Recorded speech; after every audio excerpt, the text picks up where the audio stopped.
Welcome to the Deep Dive. Today we're taking a focused look back at a really interesting study from 1993.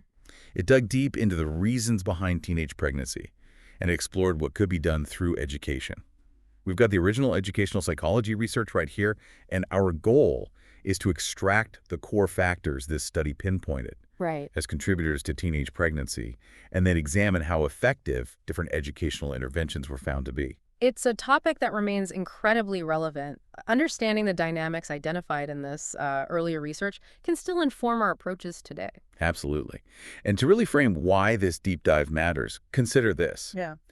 Even though teenagers in the U.S. have similar levels of sexual activity compared to those in other developed countries, our teen pregnancy rates have consistently been the highest. Yeah. It makes you wonder, what's the underlying story there? What are we missing? That significant difference immediately suggests that factors beyond just, individual behavior are at play. This study begins to unravel those deeper societal and individual influences. And the study highlighted a significant trend at the time. Teenage sexual activity in the U.S. was on the rise. The data they cited was pretty striking. One study found that by 8th grade, a majority, 61% of boys and 47% of girls had already experienced intercourse. Wow. By age 15, a quarter of girls had premarital sex, half by 17, and by 19, it was almost three-quarters. This was becoming a widespread experience. What's noteworthy about that rapid increase is the potential for young people to be engaging in these experiences without the necessary maturity and information to navigate them responsibly. That's a critical intersection. Exactly. And as the study underscores, the consequences are far-reaching. For young mothers, there's a significantly higher risk of poverty, often leading to the challenges of single parenthood. Yeah. Sadly, for their children, there are increased risks of health complications and developmental issues. And for society as a whole, it translates to a greater demand on social support systems. The study pointed out that around half of teen pregnancies in that era resulted in live births, and the vast majority of those mothers ended up raising their children alone. If we think about the broader impact, these individual hardships can create ripple effects throughout communities, affecting economic stability and social well-being. It's an issue with considerable societal costs. The research also brought to light the racial and economic disparities present in teen pregnancy rates back in 1988. The rate for Black teenage girls was significantly higher at 47.5 per 1,000 compared to 19.7 per 1,000 for white teenage girls. Quite a difference. The study suggested that socioeconomic class, family structure, and neighborhood environments were likely contributing factors to these differences. Interestingly, while the rates were higher for non-white teens, the rate of increase was actually faster among white teenagers at the time of the study. Those disparities really highlight how social and economic factors can create unequal risks and outcomes. It's a reminder that access to resources and support isn't evenly distributed. The fact that the rate of increase was higher for white teens also indicated a changing dynamic that, warranted further investigation. And here's a statistic that really jumps out. The study emphasized that about 4 out of every 5 teen pregnancies were unintended and unwanted. 4 out of 5. Wow. Many adolescents were sexually active for a year or longer before they even started using contraception, and pregnancy often came as a complete surprise.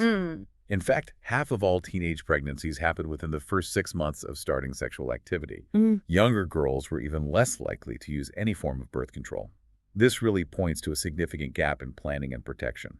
That disconnect between early sexual activity and consistent contraceptive use is striking. It suggests a number of possibilities. A lack of foresight, perhaps a feeling of invincibility common in adolescence. Yeah, that makes sense. Or simply not having a clear understanding of the likelihood of pregnancy. The speed at which many pregnancies occur after sexual debut really underscores the urgency of early and effective education. So this leads us to the central question we're unpacking today. What were the key social, psychological, biological, and cognitive factors that this 1993 study identified as being linked to teenage pregnancy? Okay. Let's start by looking at the academic factors they found to be significant. Okay, so diving into the academic variables, the study revealed a notable connection between academic stress, weaker basic skills, and teenage pregnancy. They even referenced findings that showed school-related stress was a relatively strong predictor of premarital pregnancy for both young men and women. And consider this, Girls who became pregnant during their teenage years were often already identifiable as struggling academically as early as age 11. That's quite early to see those patterns emerge. And the study further highlighted a really concerning statistic. Teenagers who had poor basic skills were 5 times more likely to become mothers before they even turned 16 compared to their peers with stronger skills. 5 times more likely. It seems like academic difficulties and early parenthood can unfortunately become intertwined pathways. Precisely. And it wasn't just the young women. The study also noted that unmarried fathers tended to have lower academic achievement and exhibited more behavioral issues in school settings. Interesting. This suggests that academic engagement and a focus on future educational or career goals might act as a protective factor for both genders. The study also explored the role of cognitive development, specifically looking at limitations in abstract thinking and problem-solving abilities. Right. They drew a connection to Piaget's theory of formal operational reasoning, which typically starts to develop around ages 11 or 12.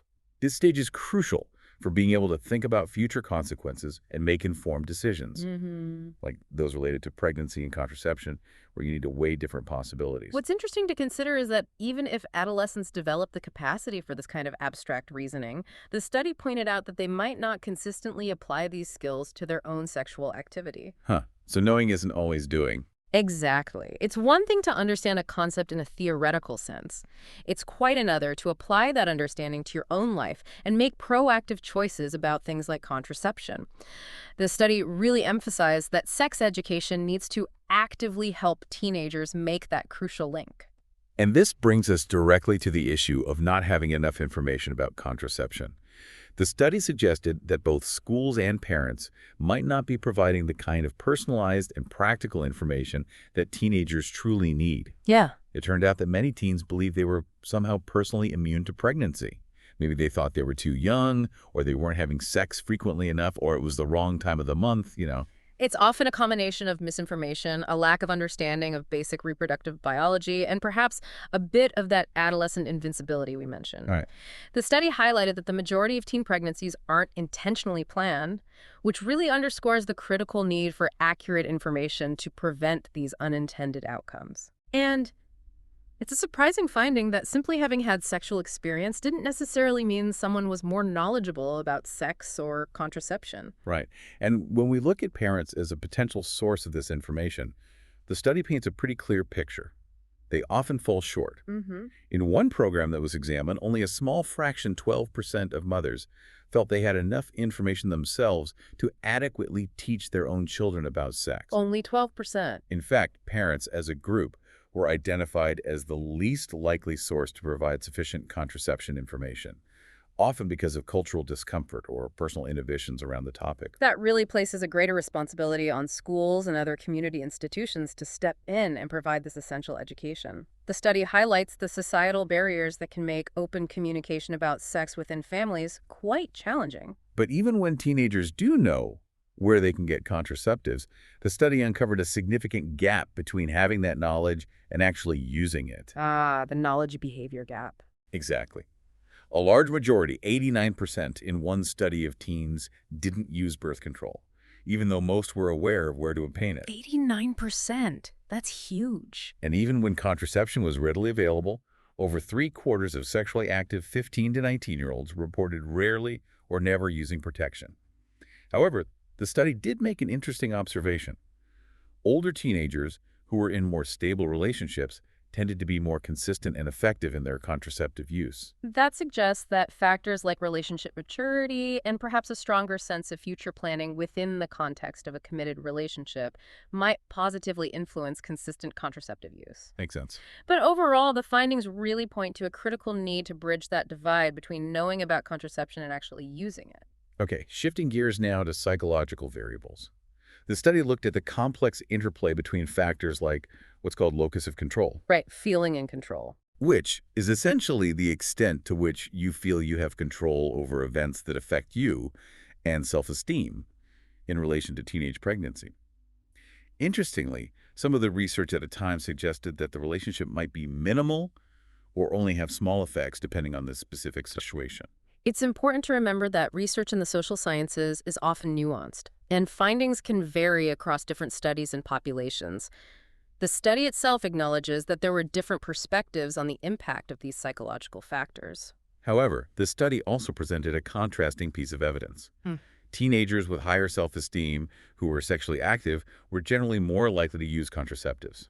Okay, so self-esteem could be protective. It also highlighted a connection between being more impulsive, having a more external locus of control, feeling like outside forces control your life, experiencing emotional dependency, and not using contraceptives. Hmm. There was even a suggestion that mothers who had been teenage parents themselves might unintentionally foster this kind of dependency in their own children. This is a really insightful point. It suggests that while self-esteem alone might not be the single determining factor, having a positive sense of self-worth and a feeling of agency in your own life can certainly empower young people to make more responsible choices about their sexual health. Right. The potential for these patterns to repeat across generations is also a significant aspect to consider. The study also delved into the period of early adolescence, around ages 12 and 13, which is often a peak time for self-concept uncertainty, particularly for girls. Yeah, those are tough years. They explained how becoming more aware of social interactions and experiencing physical changes can lead to increased self-criticism and psychological distress during these years.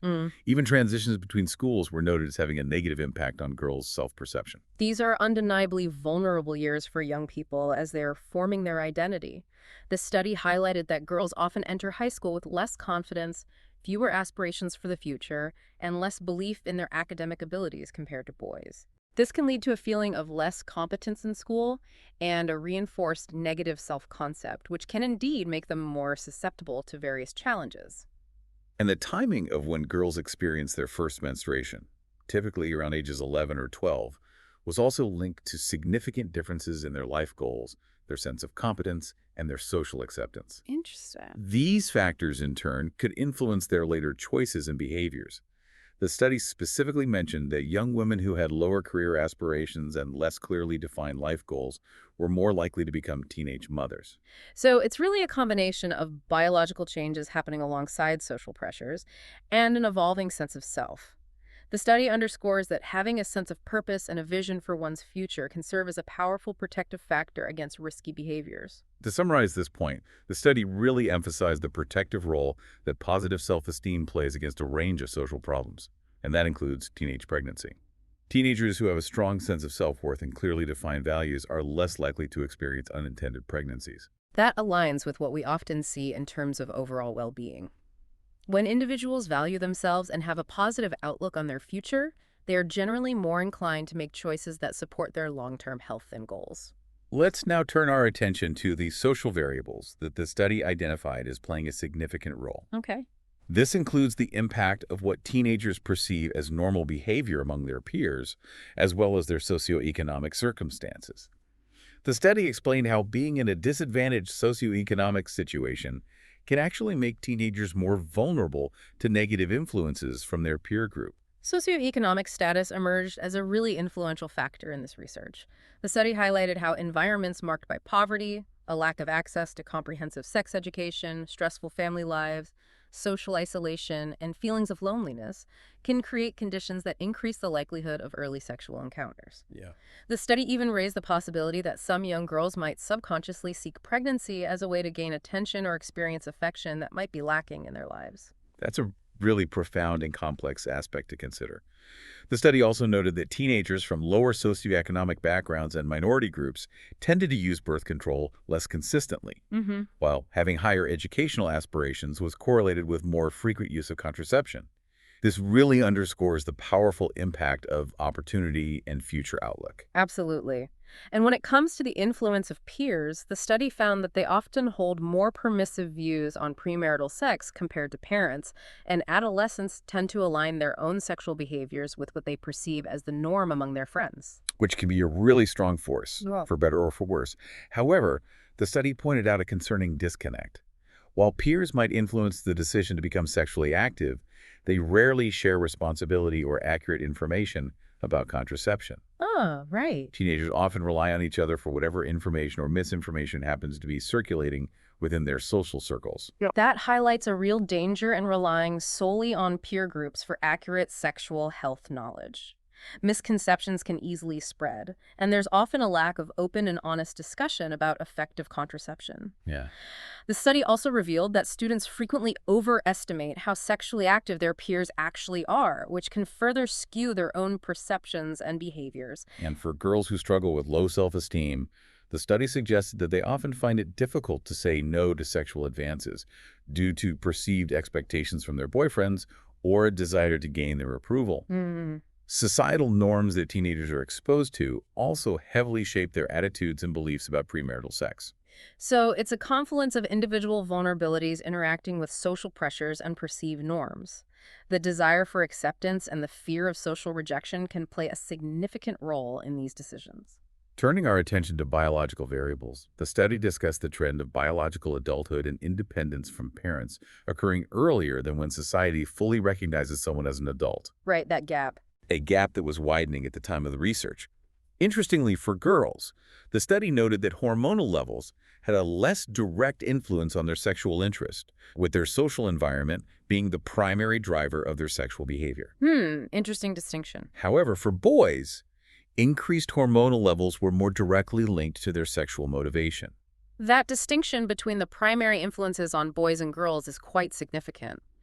The study also highlighted how the onset of puberty at an earlier age, for both genders, brings not only hormonal changes but also increased freedom and autonomy, Right. both of which were found to be associated with initiating sexual intercourse at a younger age.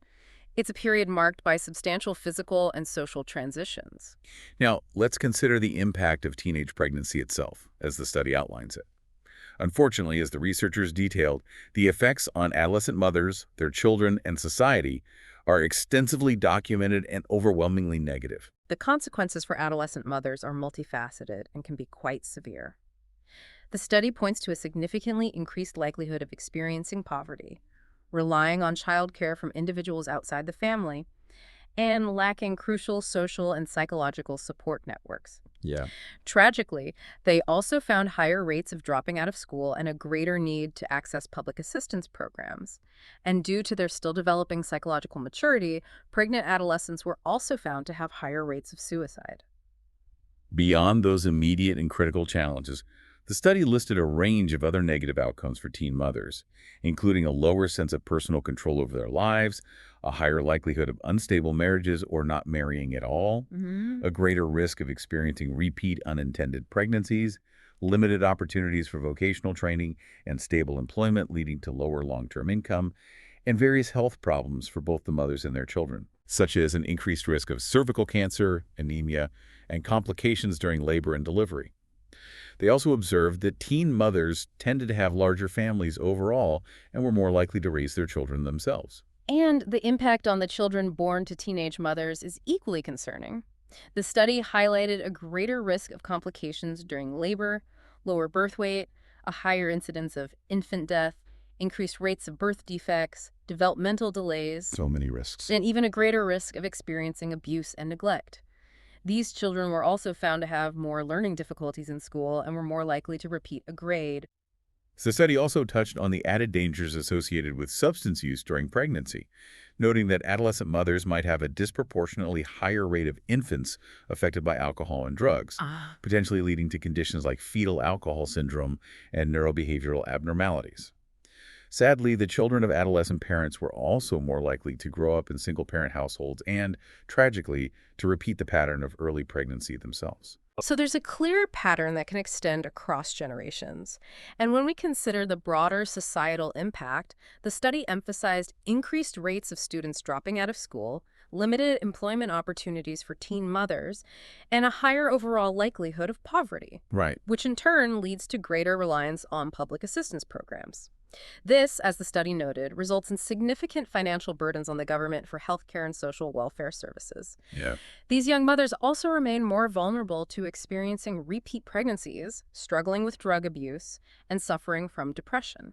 Given these significant negative impacts, the study then shifted its focus to examining educational interventions that were being implemented or considered to reduce or prevent teenage pregnancy. Okay, the solutions part. They noted a growing awareness of the interconnectedness between low levels of basic skills, poverty, teenage pregnancy, and dropping out of school, which led to an increase in intervention programs.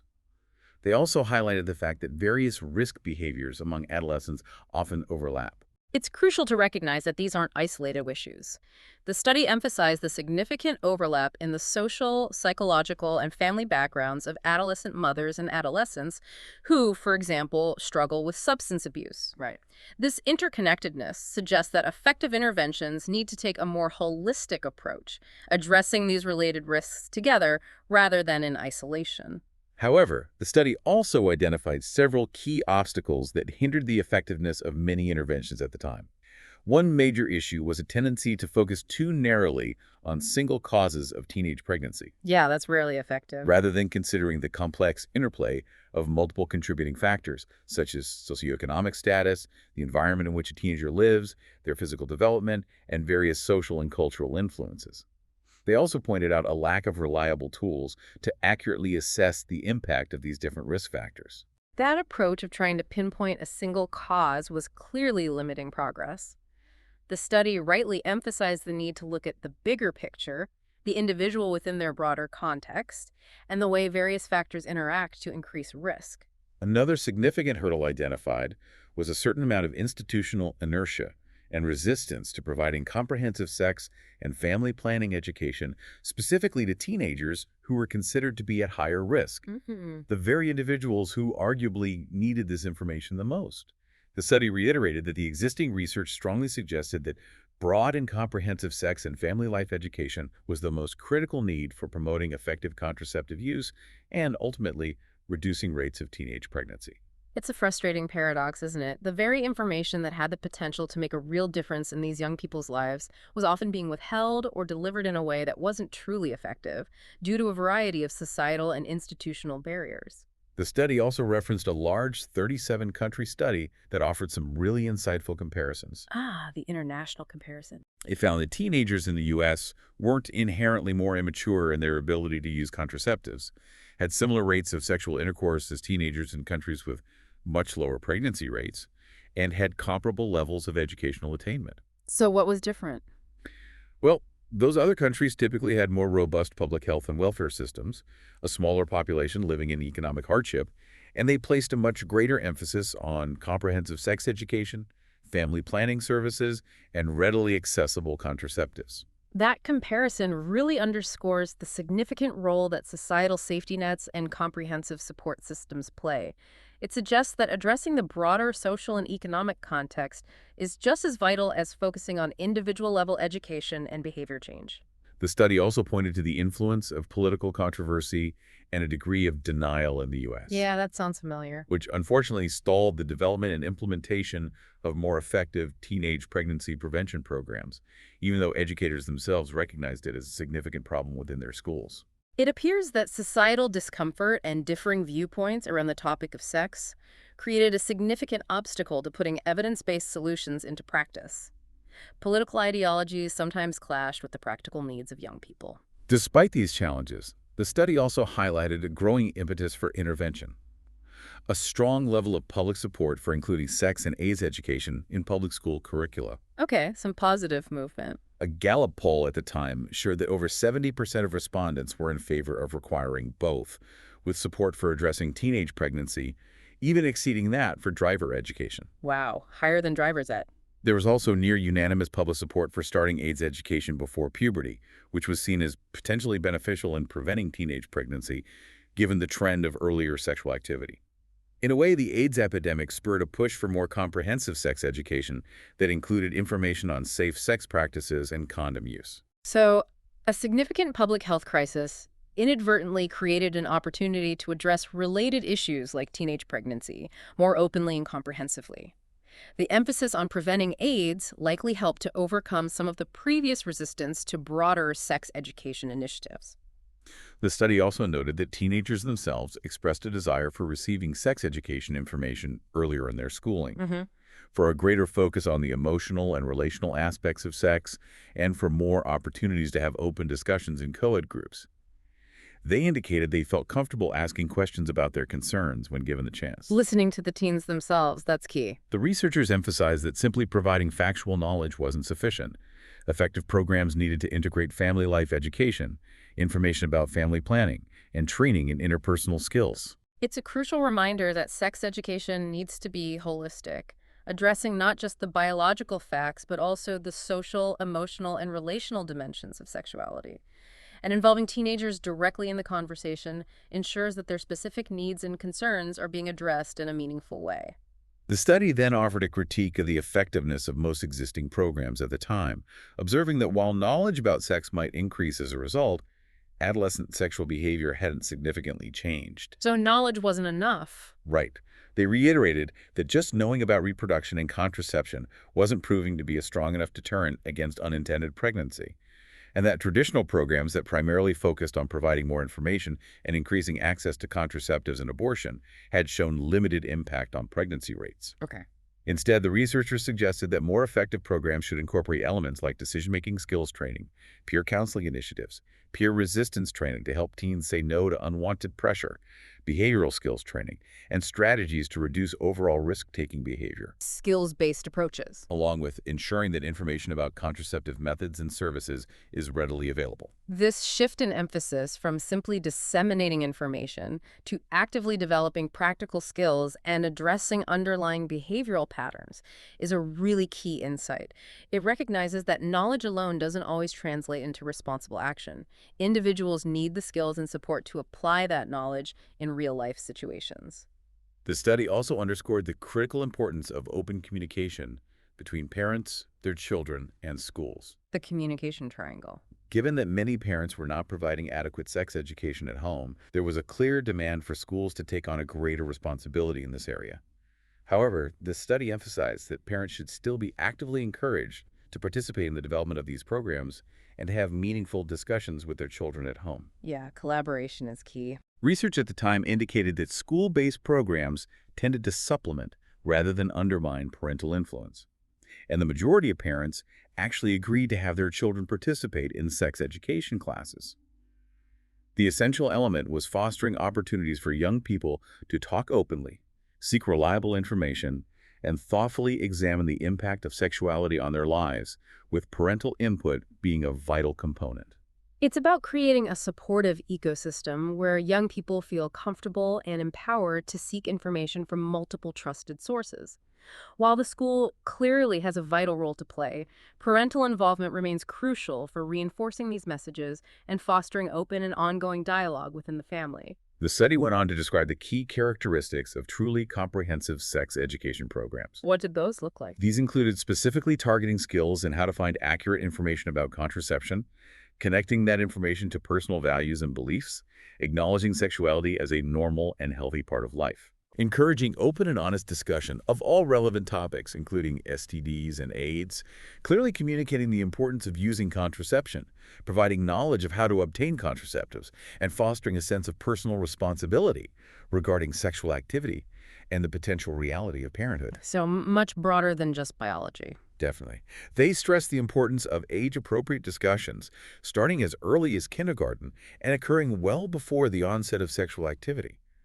They also suggested using techniques like role-playing and incorporating practical experiences like babysitting education in early adolescence. Starting early makes sense. Creating a sexually positive school climate that encourages open discussion and information seeking was deemed essential. The study even offered age-specific recommendations for discussion topics at different developmental stages.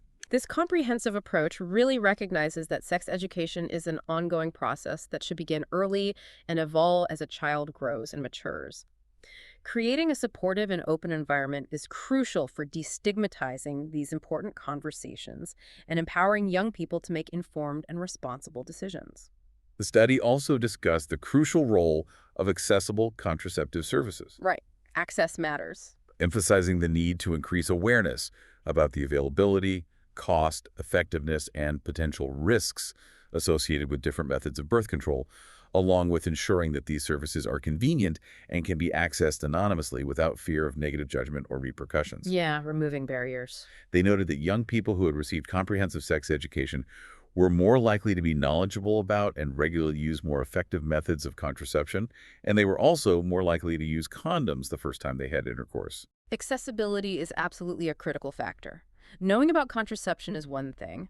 Being able to easily and discreetly obtain it without facing barriers like cost, transportation, or fear of judgment is quite another. This naturally led to a discussion of school-related health clinics, whether located directly within schools or closely linked to them. Ah, the school-based clinics. These clinics provided confidential family planning services through collaborative efforts between school staff, medical professionals, and community health organizations. The study pointed out that school-linked clinics often face fewer obstacles in terms of being able to dispense contraceptives directly to students. Oh, that makes sense. These clinics typically had trained multidisciplinary teams that could provide a range of mental and physical health support services, combining classroom-based education with in-clinic services such as counseling, medical advice, referrals to other specialists, and follow-up care, often at little or no cost to the students. A really integrated approach. Importantly, the study noted that comprehensive school-based clinics approached the topic of sexual activity as a normal aspect of life, examined it within the context of individual beliefs and values, provided education about the dangers of risky sexual behavior, and helped students develop the skills to say no to unwanted sexual advances or to insist on the use of contraception when they did choose to be sexually active, using clear and honest language. These integrated school-based health centers represent a really holistic approach to supporting young people's well-being. By combining education with easily accessible health services, they have the potential to address a wide range of needs, including sexual health. The study then outlined the typical process for developing and implementing these school-based or school-linked programs, How do they get them set up? emphasizing the necessity of forming a broad-based local advisory committee that includes parents for curriculum development, review, and endorsement. It also involved presenting proposals to the school board, conducting community outreach through hearings and presentations, and providing opportunities for parents to meet with the teachers involved. Getting buy-in, yeah. They highlighted the importance of ensuring that teachers were adequately trained on what and how to teach these sensitive topics, understanding their professional boundaries, and having the necessary administrative support.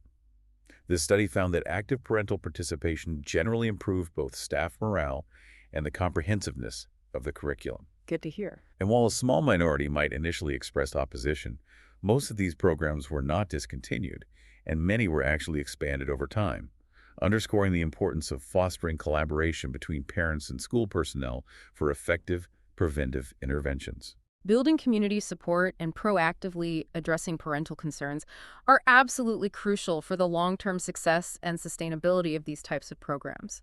Transparency and open communication are key to building trust and ensuring that the program meets the needs of the community.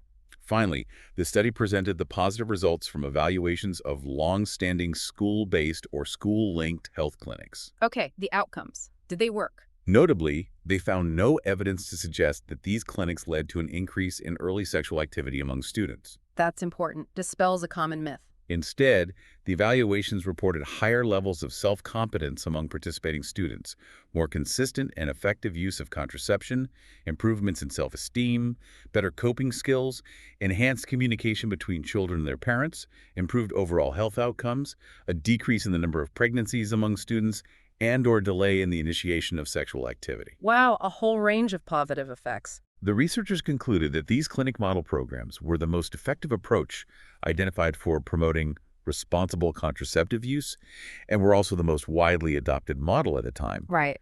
Noting the significant number of such clinics that were operating by 1988 and included family planning services, they suggested that teen pregnancy rates could likely decline further with continued access to these integrated services throughout middle and high school, particularly emphasizing the need for younger teenagers who tend to use contraception less frequently to have access to these resources. The study also briefly mentioned the advantages of non-school-based clinics, such as greater freedom and flexibility in the topics they could address and stronger connections with other community agencies. The evidence presented in the study provides a compelling case for the effectiveness of these comprehensive school-linked health programs. The positive outcomes across a range of indicators are really quite encouraging. The study concluded by reiterating that typical information-focused sex education programs had shown limited impact on reducing teenage pregnancy rates. Right. Just information wasn't cutting it. With significant reductions only being demonstrated by the school-linked clinic model. They highlighted the ongoing limitations due to a lack of comprehensive research and effective tools for identifying the teenagers most at risk. Hmm. The most significant contributing factors to premarital sex were identified as unstable or single-parent homes, often involving poverty, abuse or neglect, and poor communication. Schools that emphasized academic failure and provided superficial sex education, and a broader societal environment that emphasized sexual activity with somewhat permissive norms. So a complex web of factors. These factors, they argued, could contribute to low self-esteem, poor self-image, limited social skills, inaccurate information about sex and contraception, a lack of clear future goals, and increased vulnerability to peer pressure. Yeah. Therefore, successful sex education programs needed to provide comprehensive information on safe sex, family planning, potential risks, personal and career counseling, and opportunities for students to internalize this knowledge and integrate it into their lives. Much more holistic. Such programs, they suggested, had the potential to reduce not only unwanted pregnancies, but also school dropout rates, drug abuse, and delinquent behavior.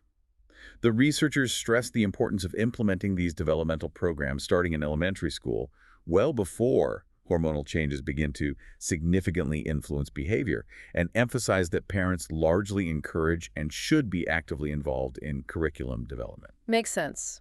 Early and collaborative. The fundamental conclusion of the study was that early prevention is the most effective approach by helping students develop essential life skills, examine alternatives and risks, and apply what they learn to their own lives. The key point they made was that pregnancy itself, rather than adolescent sexual activity, is the primary problem to be addressed. It's a really thorough and well-integrated conclusion that brings together all the key findings of the study. The emphasis on early intervention and addressing the underlying social, economic, and psychological factors is crucial for achieving meaningful and lasting change. So for you, our listener, the core takeaways from this deep dive into this 1993 study are quite clear. Teenage pregnancy is a really complex issue with deep roots in academic struggles, psychological well-being, social pressures, and biological development. Yeah, definitely not simple. Simply providing basic information about sex often falls short of making a real difference. However, this study offered a message of hope. Comprehensive programs, particularly those that create strong links between schools and health clinics and actively involve parents in the process, show significant promise in effectively preventing teenage pregnancy and its many negative consequences. And the situation in the U.S., both then and in many ways continuing today, really highlights the critical need to move beyond just providing factual information. We need to address the broader social and personal factors that contribute to this issue. Right. The successes observed in the St. Paul and Baltimore programs during that time offer valuable insights into what more integrated and supportive approaches can achieve. Here's a final thought for you to consider. This study provides a valuable snapshot from the early 1990s. Given the immense rise of social media and the significant shifts in societal norms around sex and relationships in the decades since, Big changes, yeah. how might these new factors have further complicated the landscape influencing teenage pregnancy today? What innovative and perhaps unconventional approaches might be necessary to address this evolving challenge in our current world? That's a really crucial question to reflect on. The digital age has undoubtedly introduced new layers of complexity to how young people learn about sex, form relationships, and navigate social pressures. Thanks for taking this deep dive with us. It's a powerful reminder that looking back at past research can offer invaluable lessons for understanding and addressing the challenges of the present and shaping a better future.